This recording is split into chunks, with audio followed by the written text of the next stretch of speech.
in appreciation of this commendable cause that the Dharma Foundation has taken up, I would like to say that for thousands of years, for the longest period compared to anything on this planet, this wisdom, this dimension of knowing has lived on without any kind of true organization or a certain kind of leadership or any other kind of organized support. Out of sheer efficacy of what it is, it's just lived on. A time has come in the world where even truth has to be protected. When we talk about East, we are not talking about a particular geography. This must be clearly understood. We are not talking about East and West as geographical features in the world.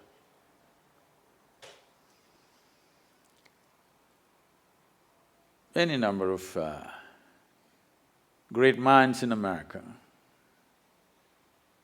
have said things of great reverence and admiration for the so-called Eastern wisdom. Thoreau, one of the greatest minds America produced, went out to say, "Every morning I bathe my intellect in this stupendous and cosmogonal knowledge from the East. In comparison, all our modern world and literature is puny and trivial." I think Mark Twain went out to…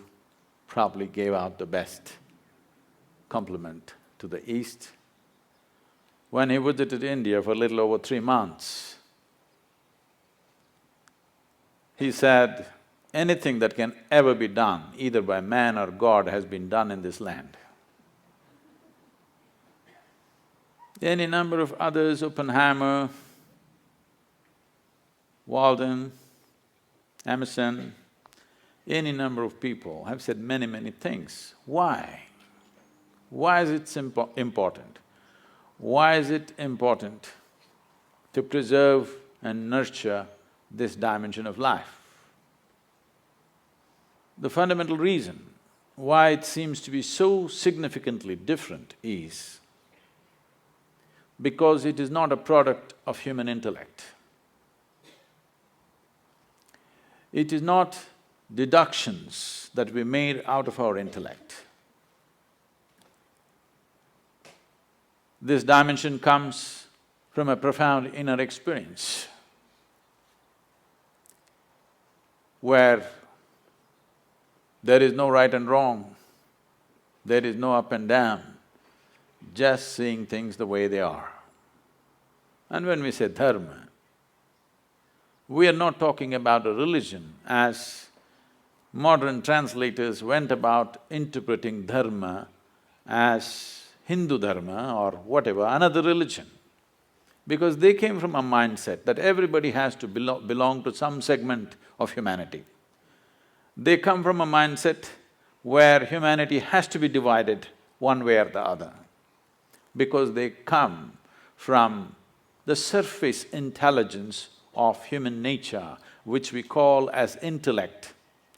Unfortunately, the modern societies, modern education systems have entirely dedicated themselves to the human intellect, completely ignoring other dimensions of intelligence which definitely exist within us.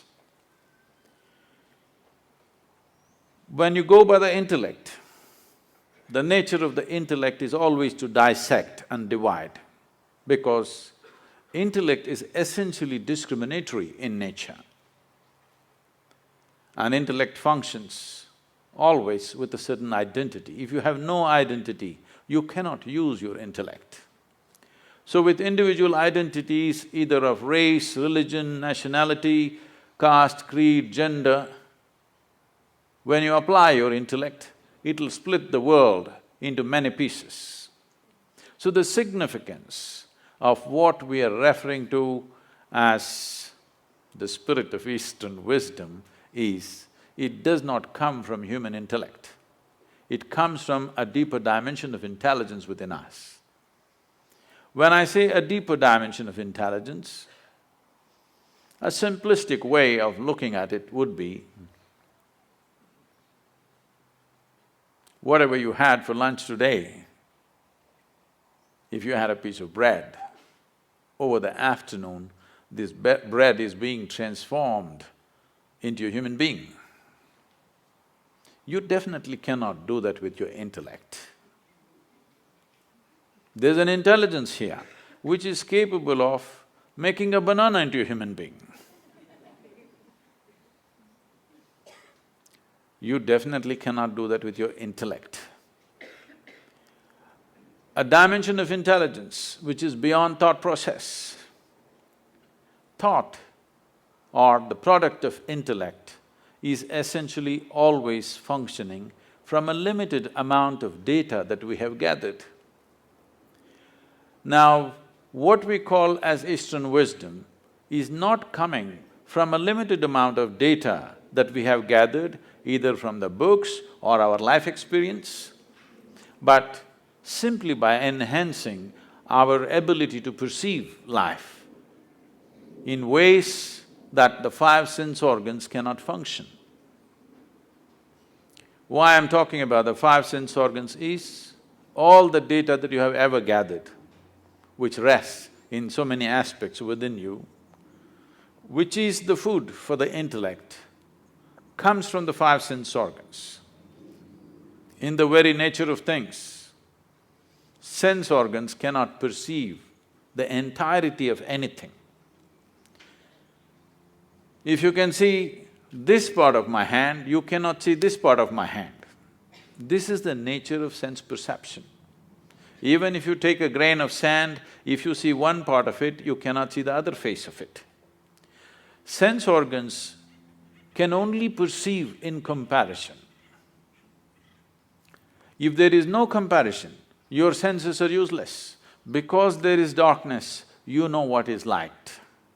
Otherwise, you just would not know what is light. If light was on all the time and there was no darkness, you would not know what is light. Because there is silence, you know what is sound. If there was no silence, you would not have the idea of what is sound. So always in comparison, it is like, let's say you're 6 feet tall. Now, you walk like a tall man, you think like a tall man, you feel like a tall man, you are a tall man. You went to another society where everybody is 8 feet tall. Suddenly you walk like a short man, think like a short man, feel like a short man, and you are a short man. So what you perceive in comparison is a distortion of reality. It is not reality as it is. So whatever we perceive in comparison is useful for our survival process. But if we want to know the nature of this existence, sense organs are not sufficient instruments. What is light for you is darkness for many other creatures. You ever got into an argument with an owl? If you did, which is light, which is darkness, where would it go? It would be endless argument. Who is right, you or the owl? Oh, if you're saying both, either you belong to the diplomatic corps or you have a successful marriage.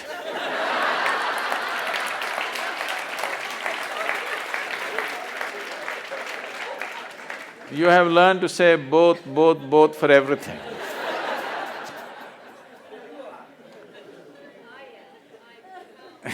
You're right. Well, that is the basis of all the problems on the planet. I'm right and you're wrong. The fact of the matter is, you're perceiving it as it is necessary for your survival. The owl is perceiving it as it is necessary for his survival.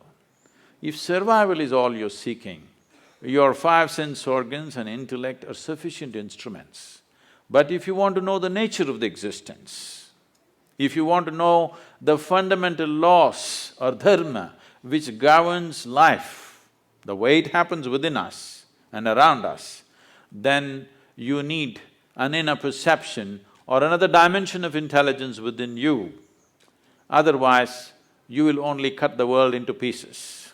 In the name of religions, we have cut the world into… humanity into many pieces because intellectually we have arrived at our own conclusions or deductions, which invariably is bound to divide because intellect is essentially a knife which cuts. It can only dissect. By dissection, you can know certain things. But if you really want to know someone that you love, you don't dissect them, you embrace them. By dissection, you may know the kidney, liver, heart stuff, but you will not know that being in any sense. You will lose it completely. So dissection is the way of the intellect because it is a sharp instrument. It has to cut open everything that's given to it. But the East found another way. Out of profoundness of experience, you can know life. By turning inward, you can know life. When I say turning inward, you must understand that essentially the five sense organs are always outward. You can see what's around you, but you cannot roll your eyeballs inward and scan yourself. You can hear this, but so much activity in this body, you cannot hear this. If an ant crawls upon this hand, you can feel it. So much blood flowing, you cannot feel it. Because in the very nature of things, sense organs are outward bound. The moment you dedicate yourself to your intellect, you also get enslaved to the limitations of your five senses. It is in this context, the wisdom of the East is of tremendous significance to the world because it has transcended this slavery to sense perception and learned to perceive life in a completely different way. What is this completely different way? In English language, if you say mind, it is just one word, it is supposed to say everything. In the yogic culture, there are 16 parts to the mind, 16 dimensions of human mind. Now if I go into 16, it would take too much time, so let me compress it into 4. The 4 aspects of the mind are called buddhi, ahankara, manas and chitta. Buddhi means the intellect. Today, modern world is largely run by the intellect. So with this, we can do many things on the outside. We can go on enhancing the comforts and conveniences of life. We've done very well in terms of comforts and conveniences. Never before, never ever before, another generation of humanity ever knew the kind of comforts and conveniences that we have today, but at the same time, we are whining like never before. Because as the comforts and convenience increase on the outside, as there is less to complain about what is happening around you, the emptiness of within echoes within you in a horrible way. When you're fighting for survival, when every day you are struggling to fix small things on the outside, you will not realize this. When outside is well settled, that is when you'll see how hollow life has become. The biggest question in the world, you will see in the next few decades is, what the hell are we doing here anyway? Because everything that needs to be fixed on the outside is done, now what?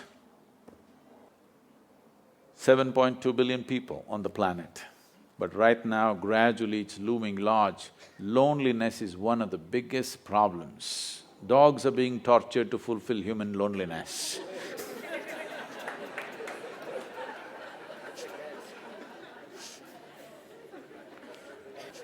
Because as you dedicate yourself more and more to your intellect, you will naturally become more and more lonely because it keeps on dissecting and cutting life into various pieces for examination, and then you will see you yourself will be split up into many parts after some time, if you go by the intellect, 100%. The next dimension of the mind is referred to as ahankara. Normally people think it means ego. No, it means identity. You're identified with something. The moment you're identified with something, your intellect will work only to protect that identity, no matter what, whichever way you think. Your ideas of which nation you belong to, which race you belong to, which culture you belong to, which religion you belong to, which gender you belong to, the moment you get identified, your intellect will work only to protect that identity. So, it is a certain kind of prejudice. Well, you may say, I'm not prejudiced, I'm very broad-minded. All right, it's a broad prejudice.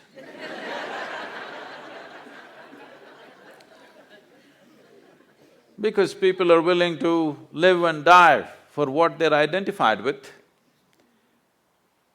Because the nature of the intellect is, if you take away the identity, it will not know what to do. It needs a strong identity, a strong sense of who I am.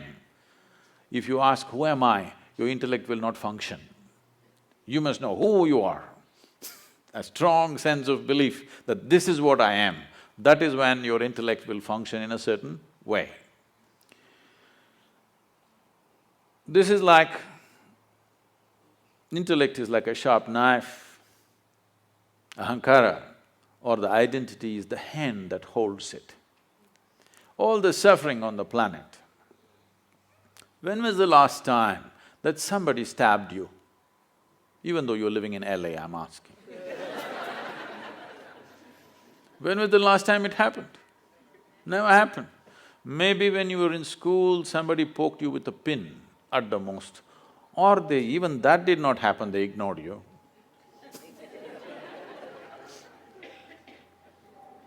Or what I'm saying is, how much suffering for a human being is actually coming from outside?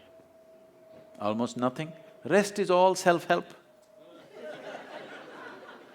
Because this is a sharp knife given to you, unsteady hand, every day it's cutting itself. You know, we were trekking in Nepal and Tibet region, and I was in a tent. Someone was cutting an apple, and someone else, another person says, "This is a very sharp knife, be careful." It irritates me because such an obvious thing, you call it a knife only because it's sharp. If the damn thing is not sharp, why will I call it a knife? And if it's a child, yes. A full-grown man, you don't tell him it's a sharp knife. I ignored it and I was working on something. Another 2 minutes, again it is said, "It's a very sharp knife, be careful." I said, "Come on, leave him alone." He's a grown man, leave him alone.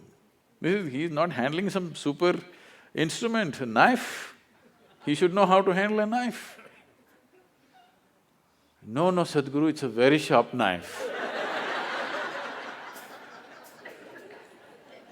All right, I get back to my work. 2 minutes later, he cuts his hand. Okay. Now, the problem is just this. You've been given a sharp knife, unsteady hand, every day cutting yourself. You may call it stress, you may call it anxiety, you may call it fear, you may call it misery, you call it what you want. All that's happening is, your intellect is working against you. That's all it is. Unless somebody is stabbing you from outside, that's a different issue. We need to deal with that differently. Rest is all your own intelligence turning against you. You may call it 1,000 no, my mother-in-law, my boss, my neighbor, they're not stabbing you, they're only saying what they want to say. It is you who's poking yourself because an unsteady hand, that's all. But this intellect cannot function without a memory bank. So what is called as manas is a silo of memory. There are 8 dimensions of memory. Let's not go into the detail, but you know this much. There is a conscious memory. Today they're recognizing a subconscious memory. You know there is genetic memory. You may not remember how your great-great-great-grandfather looked like, but his nose is sitting on your face. 1,000,000 years ago, how your forefathers were, even today, your body remembers. You may not remember here, but your body remembers every aspect of it. Even the color of the skin it is remembering, not forgotten. So there is genetic memory, there is evolutionary memory. Like this, there's a profound dimension of memory in the body. There are 1,000,000,000,000 times more memory in your body than in your mind. So this is why this is called as manomaya kosha. This is an entire manas, not in one place. Intellect may be up here, but the manas spreads right through the system. Every cell in the body has a memory of its own, has an intelligence of its own. Now the 4th dimension of intelligence is called chitta. This is a dimension of intelligence which is unsullied by memory. If you touch this dimension, then the memory has no influence on you. Your genetic memory, your evolutionary memory, your conscious memories, unconscious memory, subconscious memory, whatever kinds of memories you have, it has no influence on you. Or in other words, past cannot recycle itself through you. See, right now, you take on this form because of a certain memory, it's a certain software. If you eat, let's say you're a man and you eat a piece of bread, this piece of bread turns into a man. You're a woman and you eat a piece of bread, the same piece of bread turns into a woman. You give it to your dog, it turns into your dog. Very intelligent bread. It is just the memory that you carry. Here there is a memory which transforms everything the way it is. So, this dimension of intelligence, which is called as chitta, which is untouched by any kind of memory, just pure intelligence, is of significance because it's beyond. It is beyond your species, it is beyond your form, it's beyond your gender, it's beyond your culture, it's beyond every kind of influence, which is essentially memory within you. Maybe unconscious, but it is memory playing out in so many ways. As long as memory is playing out, what it means is, in India we say you're in a state of samsara. Samsara means a lot of people today understand as family. Samsara doesn't mean family, samsara means a cyclical life. You are in cycles of life. If you're in cycles or if you're going in circles, what does it mean? That means you're not getting anywhere. That's what it means. A cycle is nice, it gives you good exercise. This is like running on a treadmill. If you're seeking exercise, it's good. But if you want to go somewhere, it's no good. If you put your treadmill out here and keep running on it, morning becomes evening, fall becomes winter, winter becomes summer, everything will happen. Seasons will change, scenery will change, everything will happen. Only thing is you don't go anywhere. This is what samsara means. As long as you're functioning within the first 3 dimensions of intelligence, you are in a cyclical mode. It is all right to exercise yourself, but it's not good to go somewhere. So if you want to transcend the samsara nature of who you are or the cyclical nature of your existence, then you touch the dimension of intelligence which is referred to as chitta. Why the so-called Eastern wisdom is of great significance, why the dharma of the East is so significant and important is because this comes from chitta. This does not come from buddhi. This does not come from manas. This does not come from ahankara. This comes from chitta. And only that which does not come from your individual identity or individual memory, that can be truly universal. So for this we said, this is Sanatan Dharma. This does not mean Hindu religion. This is a very wrong conception. Sanatan Dharma means the ultimate law of nature. When we say nature, there is physical nature and there is an inner nature. There are two dimensions. For this, accordingly, we made two dimensions of laws. Physical nature is a changing thing. It's always in a process of change and a flux.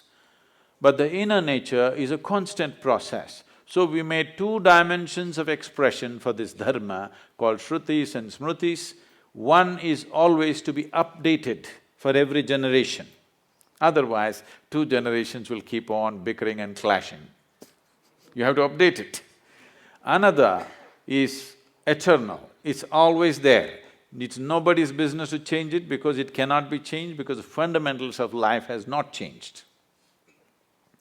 Based on this, an entire wisdom arose as to how to exist within you and how to operate around you. This happened in 1924. There was a bishop in the Orthodox Greek religion where, there's Orthodox Greek segment of Christians.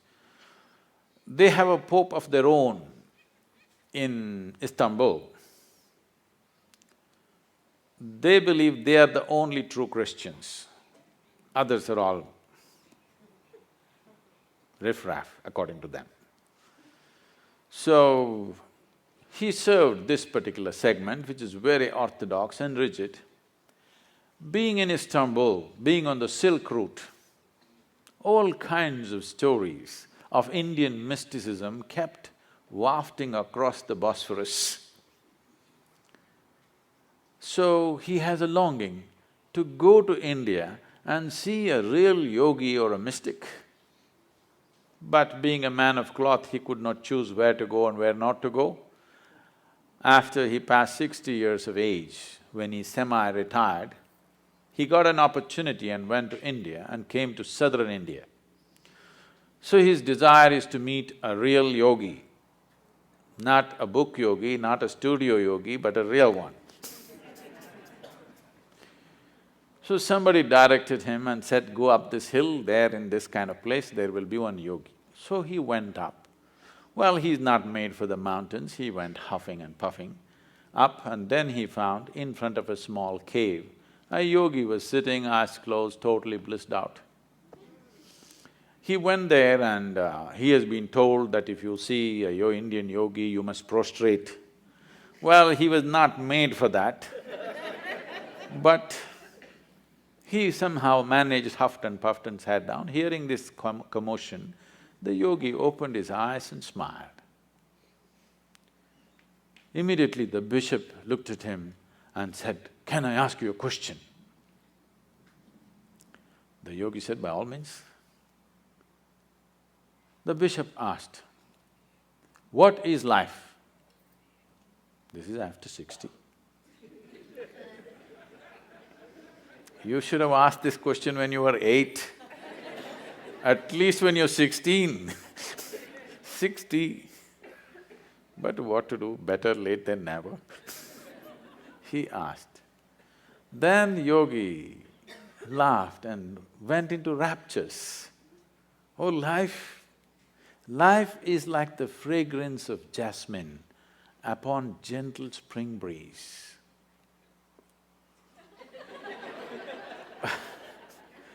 The bishop looked at him and said, what? Life is like fragrance of jasmine upon gentle spring breeze? Our teacher told us, life is like a thorn.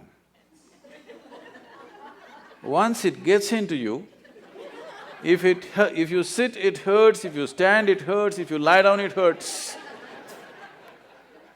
What is this fragrance of jasmine upon gentle spring breeze? So So the yogi smiled and said, well, that's his life.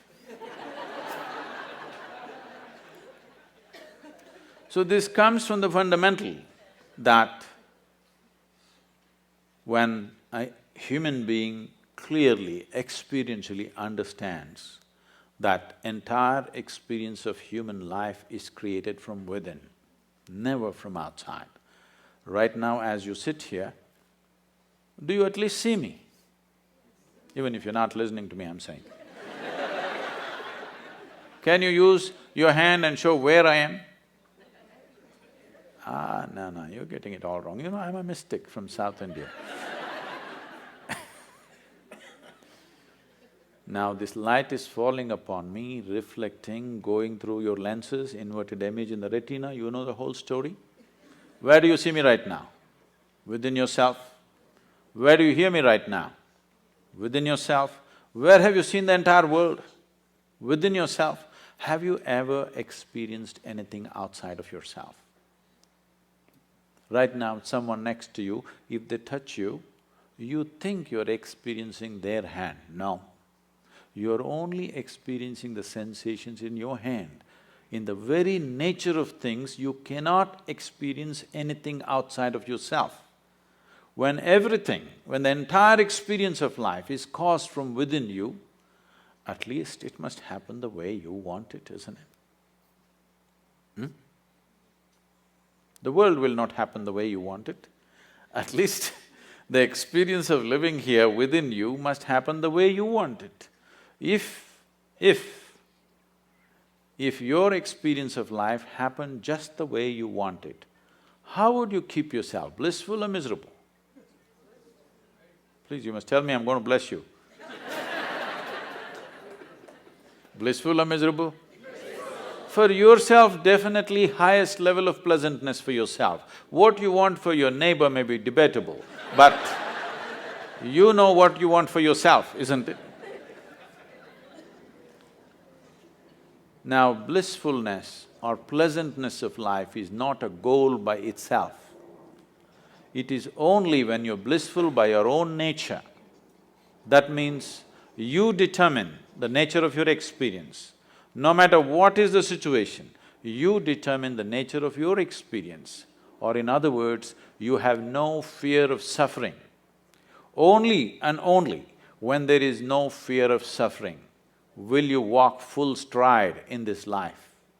Otherwise, it's always about what will happen to me, what will happen to me. Every step is a half a step. Now, this so-called spirit of Eastern wisdom comes from those beings who walked full stride, who determined the nature of their experience. The outside never decided who they are. So, they could walk full stride and explore the depths and dimensions of life that others never dare to touch, because most of the humanity is only concerned about what will happen to me.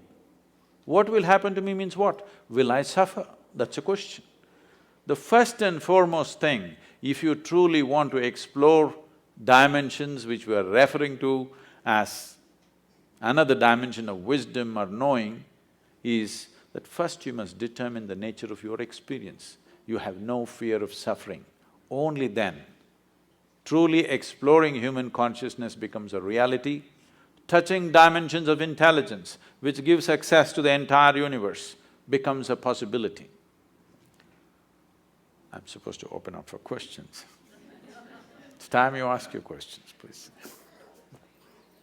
The population I work with that are in the verge of homelessness or they're addicts, if I tell them that it is your intellect and it's your perception and this doesn't exist, they will laugh at me because it definitely exists. Must, because it's the dumbest thing to say. Right. So I wanted to know the spirituality that you teach, the spirituality that many gurus teach.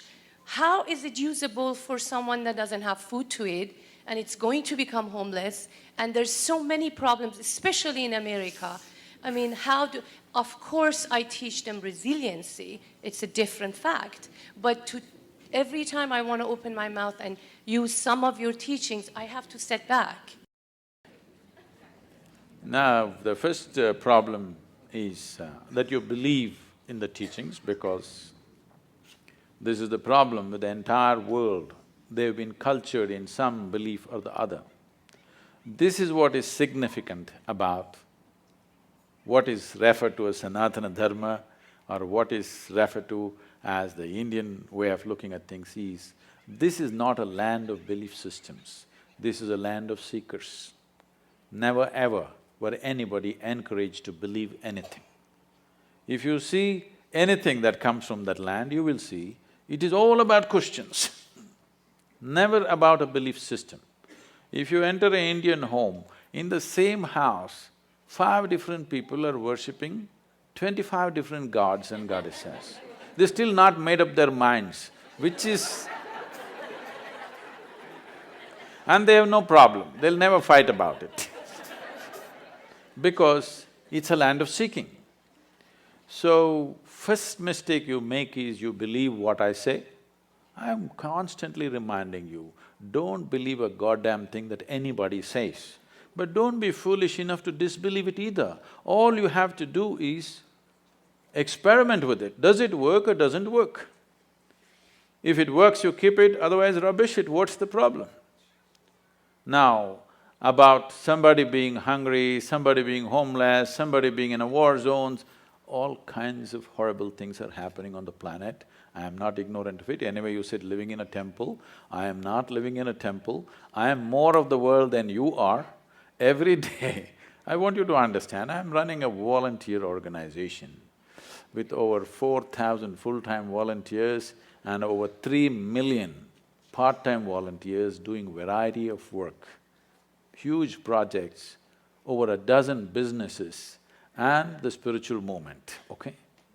Now, I want you to understand, more things are going wrong with my life on a daily basis than anybody's life. Now, when a man is hungry, if you try to tell him, your intellect is the source of your problem, it's obscene. It's obscene, it's nothing short of that. I never spoke to hungry people and said, your intellect is the source of the problem. I'm talking to people who are bulging in so many ways. In their head and in their body, they're bulging. I'm only talking to that segment of the population. Those who are not fed well, I'm doing social projects with them with nourishment, education, health, all for free. Will I ever go and talk to a starved man in an Indian village and tell him, your intellect is the basis of all your problems? What makes you think that I'm that stupid? Do I look like that? So you also don't do that. This is for you. You need to understand this. There are a million problems on the planet. All these million problems are essentially because those who are reasonably well have never cared to reach out and do what needs to be done in the world. In many ways, they're making sure those people don't get it. Yes. In the year 2012, we have produced enough food for 18.2 billion people. We had only 6.6 billion people in that year. But still, 50% of the population is malnourished and hardly eaten anything. This is not because there is no food, because this is because you and me have not cared, isn't it? So, is it true? Is it true nobody stabbed you in the last 25 years? Yes. But is it also true you're suffering various things of tension, stress, anxiety, this, that? Is it a product of your mind or somebody else poking you from outside? It is your reaction to the existential situation outside. Instead of doing what is needed, what you see is when you see something wrong happening or when you see some suffering or something comes your way, you decide to poke yourself. This is about incapacitating yourself. Instead of seeing when there is a problem, you need empowerment, not incapacitating yourself, isn't it? I'm talking about empowering you so that your damn intelligence functions for you, not against you. The moment your intelligence is working against you, no God in the universe is going to help you and can help you. Yes, if your intelligence is turned against you, you are a finished case. So I'm saying, first let your intelligence work for you. If it works for you, there are many miraculous things that you can do for all those people who have still not eaten properly, for whom basic things have not been taken care of. That's our business, because somehow we've landed in a place where you and me are at least eating well. Once we are in such a privilege, we must use our intelligence to see what is the best thing we can do in the world, not sit here and twist yourself out. I'm saying don't twist yourself out. If you are joyful, naturally you will do the best things you can do. If I meet you when you're very happy, will you be nice to me? No. I don't believe that. When you're very happy, if I meet you, I'm sure you're a wonderful person. But when you're depressed, when you're unhappy, when you're frustrated, if I meet you, you could be a nasty person. This is true with every human being, isn't it? So the first and foremost work that any human being has to do is that you make this into a pleasant piece of life, so that you naturally exude this pleasantness in every possible way. If this is feeling unpleasant and you tell this one to be pleasant, is it going to work? We are trying to fix the stomach-full people right now.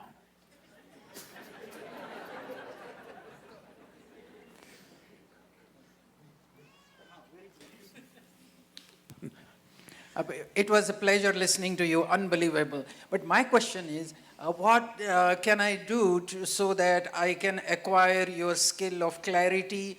Honestly, candidly speaking, a very few people, are like you are. I'm sure you have heard this before. What makes you so secure from within and being so candid, honest, truthful? Clarity of expression.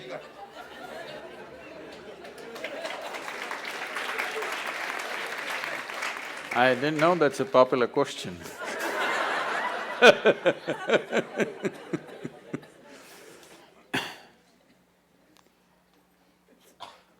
When we say clarity, that means… I want to tell you a joke, but it's a dirty joke, so I thought I'll skip that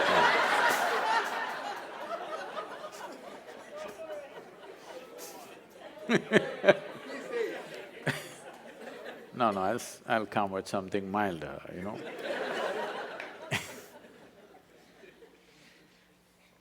The problem with the human being right now is this. We have created a world, we have created education systems where we believe that human beings are essentially all wrong, or the creation is all wrong, or the source of creation or the creator is all wrong, and you gonna fix it. This is a convoluted idea. Instead of paying attention to life, we are coming up with philosophies and philosophies and philosophies. Philosophies are fantastic explanations to that which cannot be explained. If you want to know life, you must pay attention to life, isn't it? Right now, do you agree with me, madam, that this human mechanism is the most sophisticated machine on the planet? Do you agree with me? Are you a doctor? Yes. So, this is such a complex machine, this is the supercomputer, all right? I'm asking, have you bothered to read the user's manual?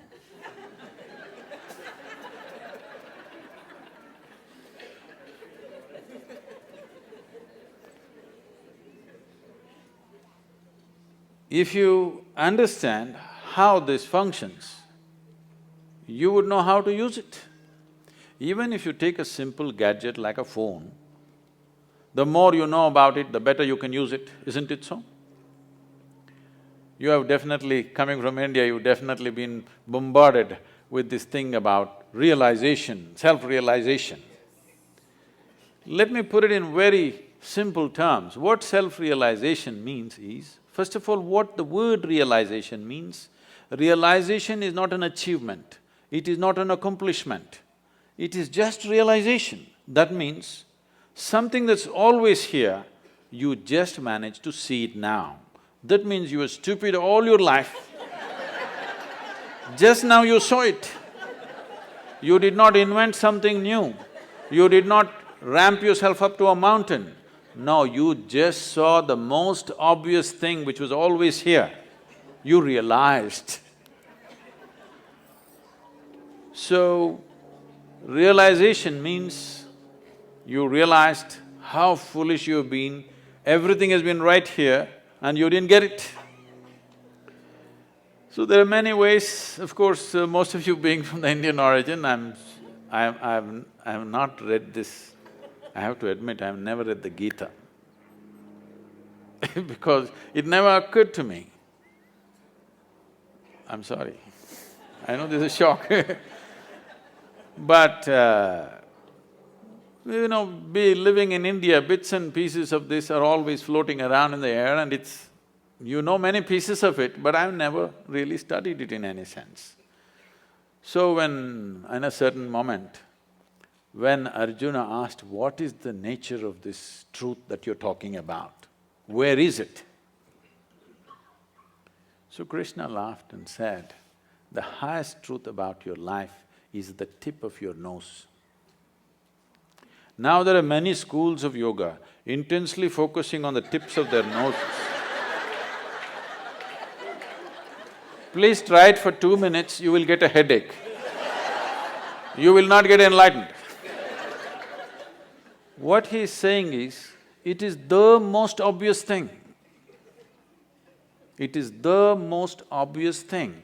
But right now the problem is, all the instruments of perception that you have are outward bound, but the seat of your experience is within you.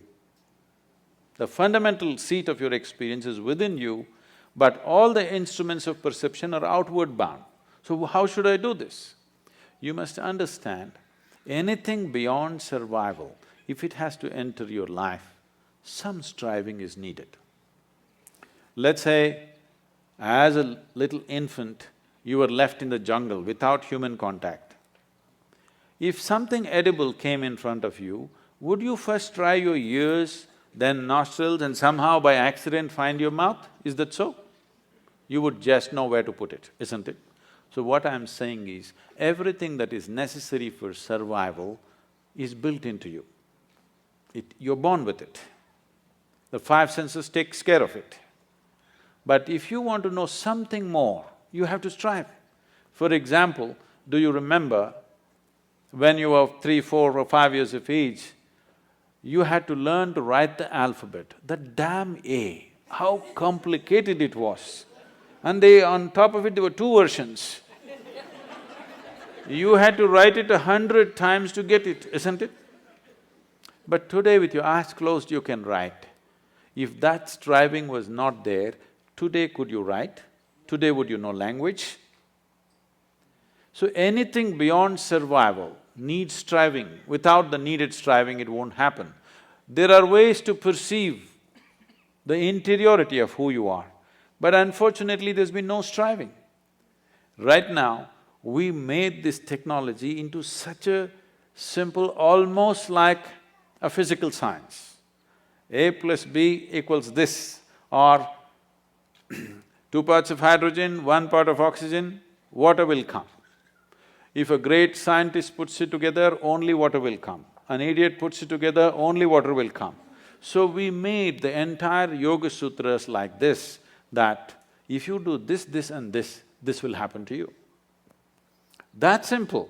And all I'm asking generally from people is, about 30 30 to 32 hours of focused time to develop an instrument where they can turn inward. Oh, 30 hours is too much. I'm saying, if you cannot dedicate a little bit of time to know what this is, that means your existence must be truly worthless. If this is worthwhile, you must pay attention to this, isn't it? If you want to know life, this is life, isn't it? When I say the word life, maybe you're thinking about your profession, your family, your car, your home. No, these are all accessories. This is life, isn't it so? Hello? But no attention has been paid. Your idea of fixing life is fixing all kinds of things. This happened one day. Shankaran Pillai was going home. No, I'm not done. Shankaran Pillai was going home. It is 7:30 in the evening. The rules at home, the wife's rules are 8, he must be home.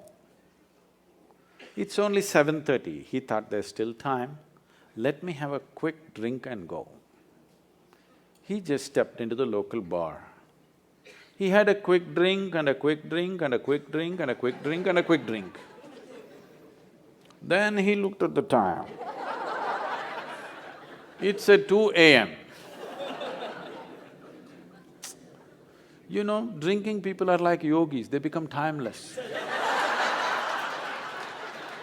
There's certain correlation. Then it's late and he got off the bar stool and tried to walk. It's such an unfair world. A man is supposed to walk on a round planet, as if that's not enough, it spins. You notice that the planet is round and it's spinning only when you had a few drops more or a few drops are missing between your 2 ears. Either you're drunk or you have a vertigo, then you notice the planet is round and spinning. Otherwise, you think it's flat and you're going on fine. So with great difficulty, he was walking sideways and trying to find his way home. He was crossing a garden and he flipped over and fell face down into a rose bush. His face became a mess. Then he somehow reached home and you know, these keyholes are so minute, it took 20 minutes to find the keyhole. Then he found his way up to the bedroom and then he went into the bathroom and he looked at his face, it was a real mess. Then he opened the medicine cabinet, took out medicine, plaster, band-aid, fixed himself up and slowly crawled into the bed. Fortunately, the wife is a big sleeper. He slept. Morning 8 o'clock, the wife took a bucket full of cold water and splashed it on him. Water boarded, he woke up. Said, why, it's only a Sunday. She said, you fool, again drinking? He said, honey, 6 months ago I promised you, since then I haven't touched a drop. She grabbed him by the shirt and took him into the bathroom and showed him all the plaster was on the mirror.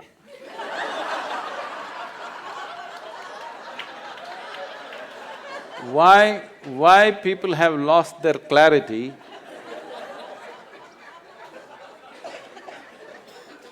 Why people have lost their clarity is only because of this, that if there is any suffering here, they think this one should be fixed.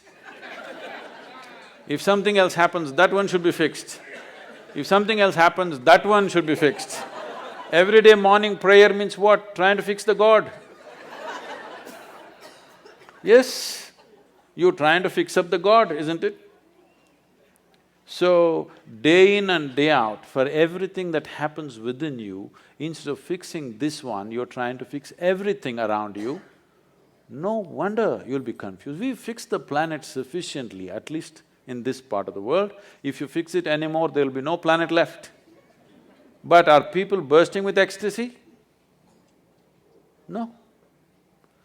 So because Clarity has been lost simply because of this. If you understand, if life has to really become beautiful for you, this one has to be fixed. If you understand this one thing, clarity will dawn within you.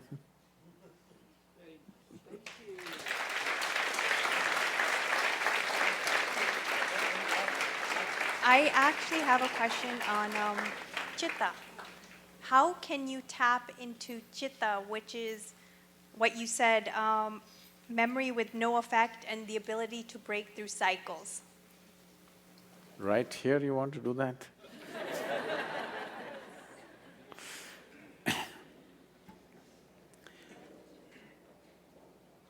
You can take one fundamental step today.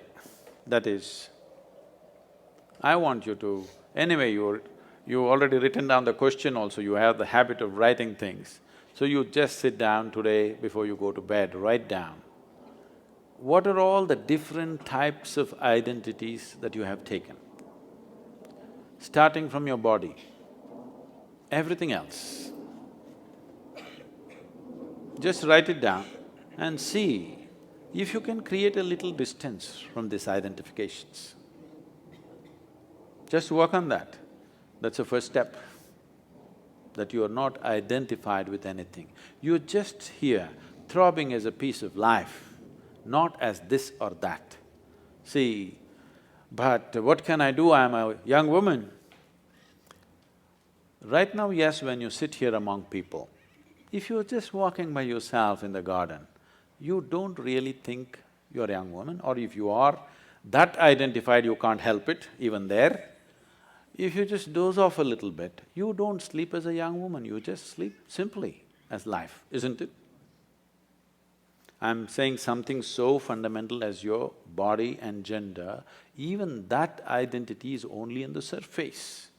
Your caste, creed, religion, race, this is even more on the surface. So I'm saying, you can't do it in the day right now, but before you go to bed, see if you can keep all your identities by the bedside table and sleep. To work in the world, you need an identity. Without identity, you cannot function in the world. So before going to sleep, take off all the identities, keep it on your bedside table, morning it'll be there, it'll not go anywhere. Leave it there and go to sleep. You've started the journey. I would like to hear Guruji's turning point in life where he separated himself from his intellect and his inner self. Do I like someone who lost my intellect?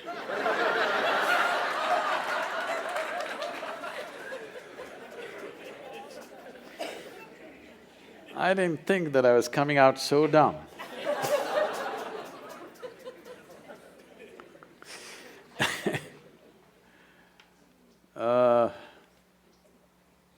She's asking for a story. You want a story? Okay. One must understand, it's a process that you set forth. This started happening to me when I was just around 4.5 years of age. I suddenly realized one day that I don't know anything. I don't know anything means I don't know anything at all. To such an extent, if somebody gives me a glass of water, I would not know what is water. I know if I drink this water, it'll quench my thirst and different ways of using it, I know what to do with it, but I don't know what it is. Well, actually, if you look at it, even today, you don't know what it is. It's the only substance present on the planet in all three different states.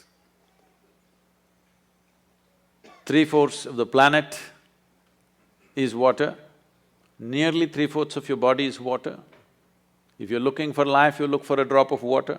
There's a lot of excitement, they found a few drops on the Mars. I think people from California need to migrate.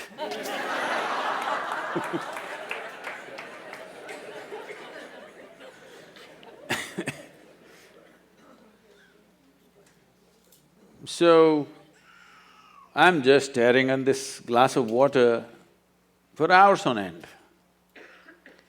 If I found a dry leaf, I'm just looking at the leaf for 5, 6 hours at a stretch. If I sit up in my bed, staring at the darkness, the entire night I'm sitting like this staring. My dear father, being a physician, started thinking I need psychiatric evaluation. This boy is simply staring at something or the other, unblinking he's staring, he's lost it. My problem is, I look at this one, I still do not know this one. There is no way I'm able to shift my attention to another one. So it just held my attention, I couldn't shift. In this condition, they sent me to school. And my mother said, pay attention to the teachers. I went and paid attention to the teachers. The kind of attention that they have never received in their life.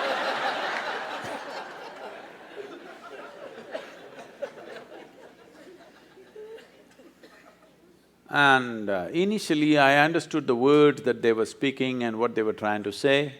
After some time I realized, they're just making sounds. I'm making up the meanings in my head. Even now, as I speak, I'm only making sounds, you're making up the meanings, isn't it? Because language is a conspiracy between two people.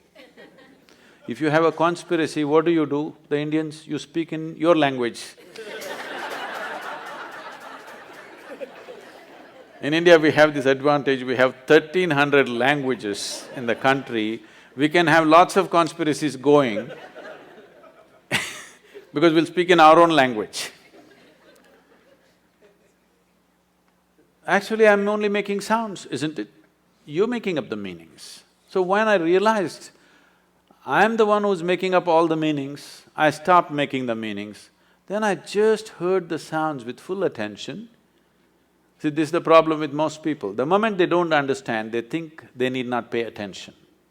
What you do not understand needs more attention than what you understand, isn't it? So as I watched teacher after teacher coming in and making noises and noises and noises and going, it became very amusing to me and a huge smile spread on my face. They were not at all amused. My schooling went like this, very consistent. Because I remember this so well. I don't know if you still have this. You still have those monthly tests and report cards that your parents have to sign and your children have to get it to you, stuff like that? So, monthly report cards come. I see in the school, some children are strutting around because they are first or second. Some are sitting and crying because they're afraid to go home with their marks card. Never once in my entire school life did I ever open and see.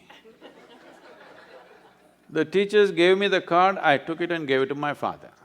I thought this is a transaction between the two of them. I had nothing to do with this. Because I was very consistent, I always got 6 zeros. Because I always gave an empty paper. If they insisted, I put my name on it. Otherwise, I gave an empty paper, as a rule. When the final exam came, I wrote something and went to the next class. Otherwise, all my tests I got 0, 0, 0, 0. Because million things, I have a billion questions in my mind about everything. There is nobody around who's capable of answering these questions, but they're trying to stuff something else into you, which I'm not interested in. So, school went like this. This is about 8 years ago. This school where I studied nearly 45 years ago, they came to invite me for their 125th anniversary of the school. So the trustees, the third generation of trustees came to invite me. They said, you must come. I said, see, I was not just a not good student. I was not even a student, why me, You call the brilliant students of your school, why me? They said, our school has produced union ministers, our school has produced cricketing stars, our school has produced film stars, you are the only mystic, you must come. So, okay. So I went there to speak and and I went and stood up in the quadrangle, looked around the same oppressive buildings. Then I suddenly remembered this classroom. I was about 13 years of age. One afternoon, the teacher is trying to get a response for some question he is asked. I hear the sounds, but I don't hear the words. After some time, I don't even hear the sounds, I don't even see their forms, I just see all kinds of things. I know their past, present and future, but I don't know what he's saying. I know his entire life better than him, but I don't know what he's saying. And 35–40 minutes, he desperately tried to get a response from me. But those days I'm made like this, sometimes 3 days, 4 days I don't utter a word, not because I'm in silence or something. When you don't know anything, what do you say? This I do not know anything has grown to such a size, it's like, my mind is billions of questions, simply. I have a question mark about everything in the universe and not a single answer. So then, after 35–40 minutes, he got so frustrated.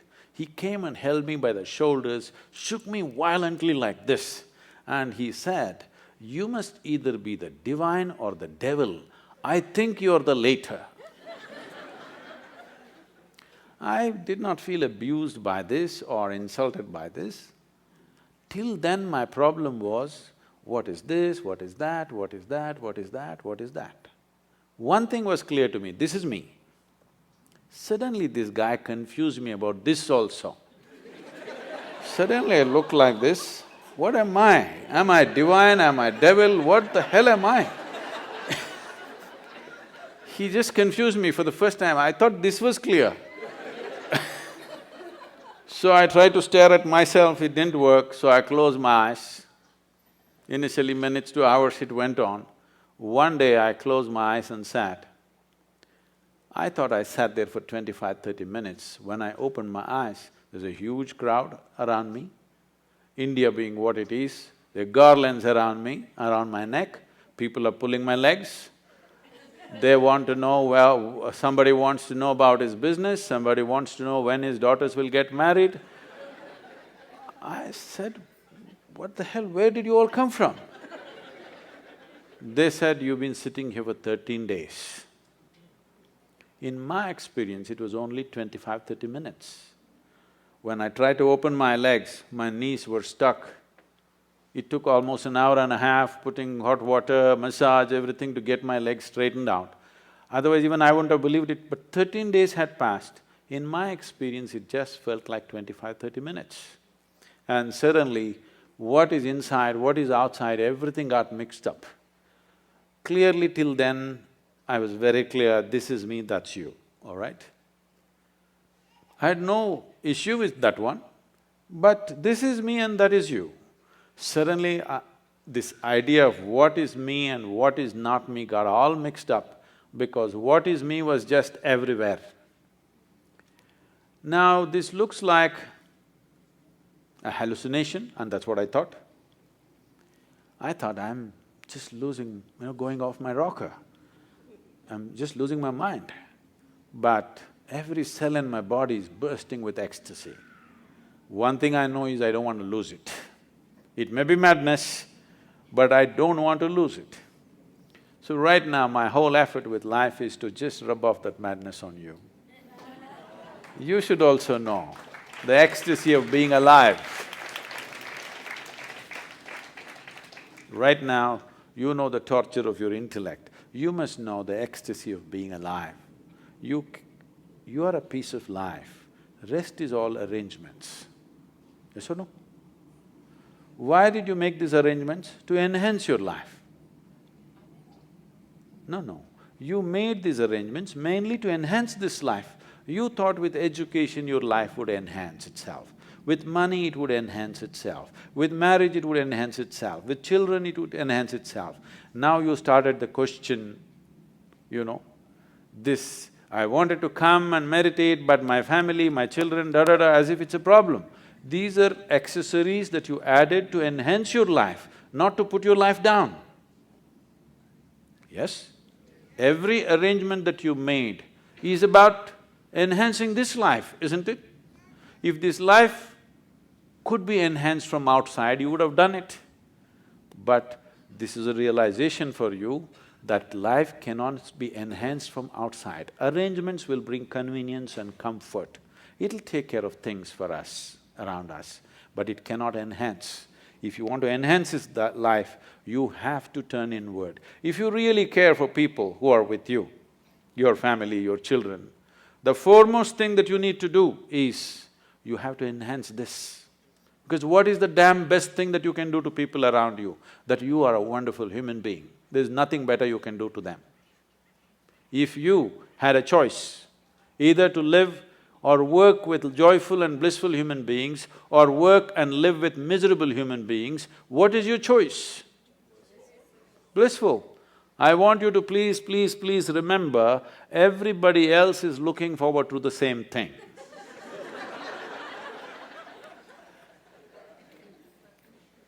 You think other people want miserable people?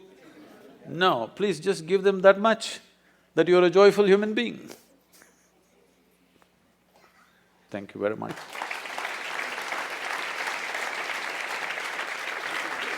I would like to once again acknowledge the Dharma Foundation for the commendable cause that they have taken up.